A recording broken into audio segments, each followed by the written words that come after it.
आज discipline day number 8. आज होतं डेडलिफ्ट आणि बायसेप.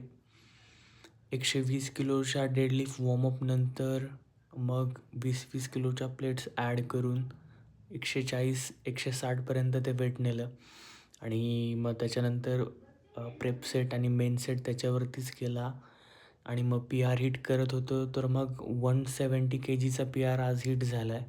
भरपूर दिवसानंतर एवढं वेटलिफ्ट झालं आहे. मग स्ट्रेंथ परत आली आहे, कॉन्फिडन्स चांगला वाढला आहे. मग आता असंच कंटिन्यू डिसिप्लिन ठेवायचं, एकच टार्गेट. आणि मग डेडलिफ्ट झाल्यानंतर बारबेल स्ट्रक्सचे 8x4 म्हणजे 8 रेप्स आणि 4 सेट. त्याच्यानंतर 17 किलोचा वॉर्मअप केला बायसेपसाठी आणि मग हा 20 KGच्या सेटनी प्रेप सेट आणि मेन सेट घेतला. ट्राय करत होतो की जेणेकरून फॉर्म जास्तीत जास्त करेक्ट राहील. आणि मग बायसेप कर्ल झाल्यानंतर हॅमर कर्लचे पण 15 किलोचं वेट होतं आणि त्याचे 8 रेप्स करत होतो. असे 3 सेट कंप्लीट केले. आणि आज गर्दी खूप होती कारण वर्कआउटचा टाईम चेंज केला होता.